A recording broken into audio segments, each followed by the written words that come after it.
Bismillahirrahmanirrahim. Pada pagi hari ini insya Allah kita akan meneruskan belajar dari rumah daripada mata pelajaran ekonomi mengenai skala prioritas. Apa sih yang dimaksud dengan skala prioritas? Pengertian skala prioritas. Skala prioritas kebutuhan adalah susunan tingkat kebutuhan seseorang dalam menentukan kebutuhan yang paling penting dan mendesak. Kebutuhan manusia beraneka ragam. Seandainya semua kebutuhan manusia dipenuhi, tidak akan tercapai karena terbatasnya alat pemenuhan kebutuhan. Selain itu, penghasilan yang diterima setiap orang juga terbatas. Oleh karena itu, untuk menyesuaikan penghasilan yang diperoleh dengan kebutuhan yang akan dipenuhi, maka susunlah suatu daftar kebutuhan. Susunan tingkat kebutuhan seseorang disebut skala prioritas kebutuhan. Pada saat membuat skala prioritas, urutkan kebutuhan dari yang paling penting sampai kebutuhan yang kurang penting. Satu hal yang harus diingat bahwa saat menyusun skala prioritas harus mempertimbangkan pendapatan atau penghasilan yang ada. Dengan demikian, manusia dapat memperhitungkan mana kebutuhan yang harus dipenuhi terlebih dahulu. Biasanya kita mendengar apa itu yang disebut kebutuhan primer, kebutuhan sekunder, dan kebutuhan tersier. Jenis-jenis kebutuhan berdasarkan tingkat intensitas. Yang pertama, kebutuhan primer. Kebutuhan primer adalah kebutuhan manusia yang harus dipenuhi untuk melangsungkan hidupnya. Agar dapat hidup layak, manusia harus makan, berpakaian, dan mempunyai tempat tinggal. Kebutuhan primer sering disebut sebagai kebutuhan alamiah atau kebutuhan utama. Yang kedua, kebutuhan sekunder.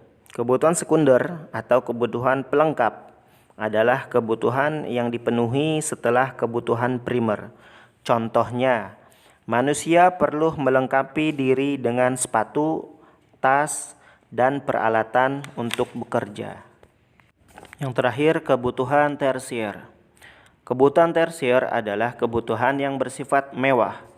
Umumnya, tujuan pemenuhan kebutuhan ini adalah untuk menaikkan status sosial.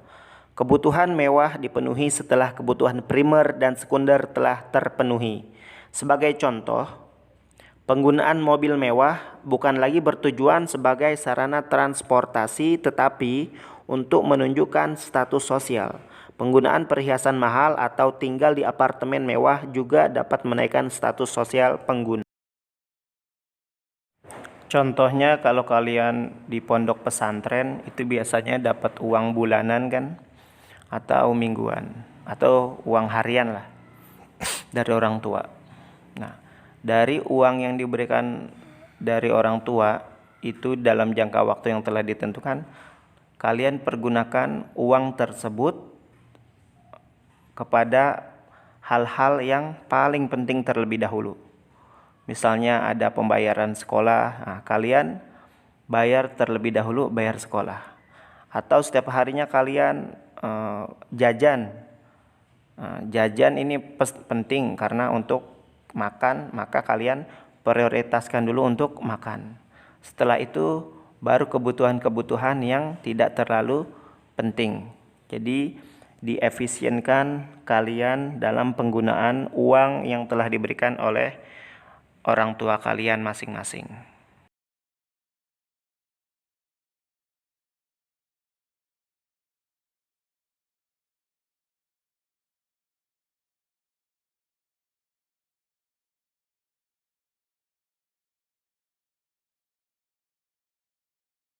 Assalamualaikum warahmatullahi wabarakatuh. Alhamdulillahirabbil alamin. Allahumma shalli wa sallim ala sayyidina Muhammad wa ala ali sayyidina Muhammad, amma ba'd. Saya akan menerangkan pengertian ekonomi dari beberapa ahli. Yang pertama dari Adam Smith. Adam Smith mengatakan bahwa ekonomi ialah penyelidikan tentang keadaan dan sebab adanya kekayaan negara. Menurut J.B. Say menyatakan bahwa ekonomi sebagai suatu kajian tentang peraturan yang bisa menentukan kekayaan. Yang ketiga, menurut J.S. Mill, ekonomi adalah ilmu praktis tentang produksi dan distribusi kekayaan.